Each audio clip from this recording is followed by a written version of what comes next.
पूरा देश भारत की सेना के शौर्य और पराक्रम को सैल्यूट करते हुए अपने बहादुर जवानों का अभिनंदन करने के लिए उतावला दिखाई दे रहा है। ऑपरेशन सिंदूर की सफलता के लिए हम सब प्रदेशवासियों की ओर से देश के यशस्वी प्रधानमंत्री जी का हृदय से अभिनंदन करते हैं। बहनों और भाइयों, 22 अप्रैल जम्मू कश्मीर के पहलगांव में पर्यटकों के साथ जिस प्रकार की बीभत्स और बर्बर घटना को पाकिस्तान परस्त आतंकवादियों ने अंजाम दिया था, पूरा देश और पूरी दुनिया ने उसकी निंदा की थी। आतंकवाद का पोषक पाकिस्तान और उसके आका इस पूरी घटना में मौन बने रहे। स्वाभाविक रूप से भारत के आन मान शान की रक्षा करने के लिए प्रतिबद्ध हमारी सरकार ने जब ये सारे के सारे प्रमाण देने के बाद भी पाकिस्तान अपनी हरकतों से बाज नहीं आया,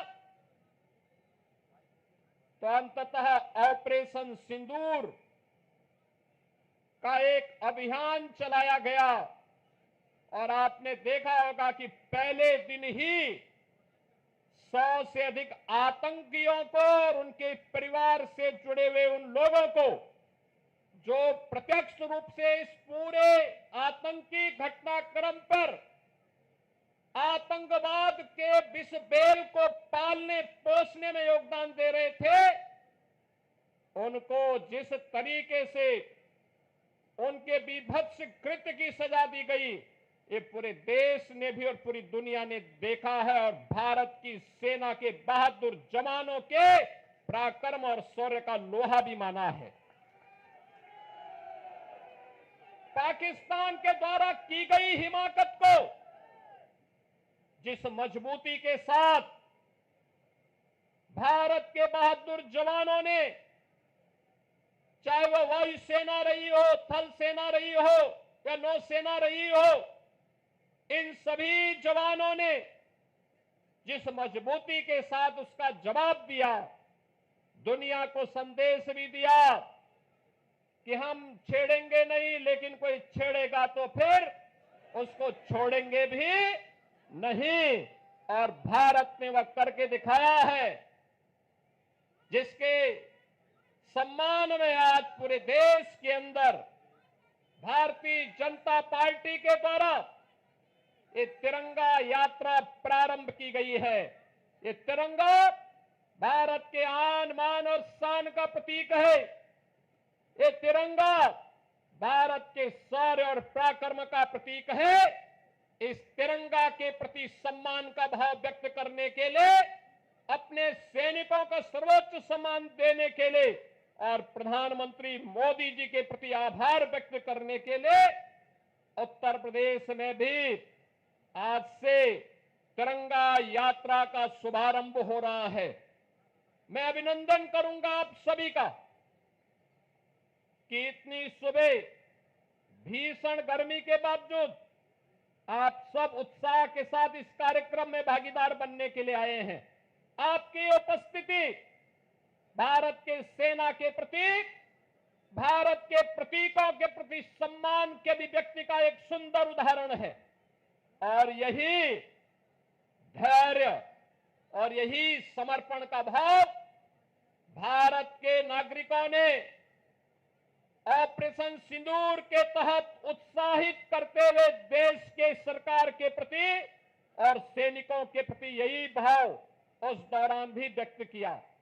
बहन और भाइयों, प्रधानमंत्री मोदी जी का पहले दिन से ही संकल्प रहा है, वह संकल्प रहा है कि हम सब अब जब नए और विकसित भारत की बात करते हैं तो हमारा ध्येय होना चाहिए कि विकसित भारत की परिकल्पना को साकार करने के लिए आवश्यक है कि हम राष्ट्र प्रथम के भाव के साथ कार्य करें।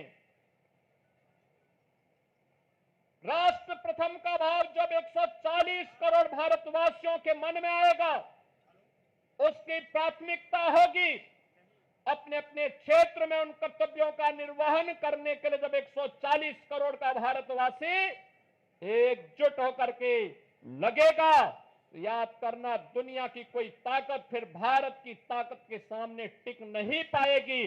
और प्रधानमंत्री मोदी जी ने देश की आजादी के अमृत महोत्सव वर्ष में भी यही संकल्प भारतवासियों को कराया था। और आज उसी संकल्प को दोहराने के लिए हम इस संकल्प यात्री तिरंगा यात्रा में सभी शामिल हो रहे हैं। याद करना, जब चुनौती हो, जब किसी प्रकार का कोई ऐसे नौबत आए जो राष्ट्रीय संकट के लिए कहीं कोई स्पेस दे रहा हो, उस समय हमारा धैर्य और हमारी एकता हमारी सबसे बड़ी पूंजी होती है। और उसी धैर्य और एकता के इस माहौल में भारत ने अपने बहादुर जवानों के नाते पाकिस्तान के हौसले पस्त करते हुए, आपने देखा होगा कि पाकिस्तान और उसके आका किस प्रकार की शरारत में उतर आए थे। दुनिया ने देखा है पाकिस्तान की बेशर्मी भरा चेहरा, जिसमें उन आतंकवादियों के जनाजे में शामिल होने के लिए पाकिस्तान के नेता और उनके सैन्य अधिकारी भी उस आतंकी के जनाजे में शामिल होने के लिए वहां उपस्थित थे। ये चीजें दिखती है कि पाकिस्तान एक विफल राष्ट्र है। पाकिस्तान ने इन 75 वर्षों में दुनिया के सामने केवल आतंकवाद के बीज बोए हैं और पाकिस्तान ने अपनी विफलता की ही कहानी दुनिया को बताई है। बहनों और भाइयों, पाकिस्तान की विफलता, आतंकवाद को उसके द्वारा दिए जा रहे प्रश्रय और यह आतंकवाद को उसके द्वारा दिए गए प्रश्रय इस बात को साबित करता है कि आतंकवाद एक दिन पाकिस्तान को भी निगल देगा। पूरी तरह खोखला हो चुका पाकिस्तान आज जिस प्रकार की हिमाकत कर रहा है, जिस प्रकार का दुस्साहस कर रहा है, ऑपरेशन सिंदूर उसका जवाब था। और आने वाले समय में तय है कि जो भी भारत की तरफ उंगली उठा करके देखेगा, भारत की बहन बेटियों के सम्मान के विरुद्ध उनकी सुरक्षा में सेंध लगाने का कार्य करेगा, उसके जनाजे में कोई रोने वाला भी नहीं मिलेगा। यह भारत का संकल्प मजबूती के साथ प्रधानमंत्री मोदी जी ने अपने संकल्प में और अपने संबोधन में व्यक्त किया है। हम आभारी हैं प्रधानमंत्री मोदी जी के, जिन्होंने देश के अंदर पूरे देश को तो एकजुट रखा ही, साथ साथ कल स्वयं पंजाब के आदमपुर में जाकर के बहादुर जवानों के हौसले को भी बढ़ाने का काम किया है। मैं आज के इस अवसर पर देश के बहादुर जवानों का हृदय से अभिनंदन करता हूं, पूर्व सैनिकों का अभिनंदन करता हूं। आप सभी नौजवानों का राष्ट्र के प्रति समर्पण के इस भाव का अभिनंदन करते हुए आप सबसे इसी बारे में कि जो निश्चित दूरी है, उस दूरी में केवल और केवल भारत माता की जय के नारे लगाते हुए, वंदे मातरम का उद्घोष करते हुए, भारत के बहादुर जवानों के प्रति सम्मान का भाव व्यक्त करते हुए हम पूरी शालीनता के साथ जाएंगे। इस विश्वास के साथ मैं एक बार फिर से आप सभी का हृदय से स्वागत करते हुए इस पूरे कार्यक्रम के माध्यम से उत्तर प्रदेश वासियों की भावनाओं को भारतीय सेना को समर्पित करते हुए अपनी वाणी को विराम देता हूं। धन्यवाद। जय हिंद। मेरे साथ बोलेंगे भारत माता की जय, भारत माता की जय, भारत माता की जय वंदे मातरम वंदे मातरम वंदे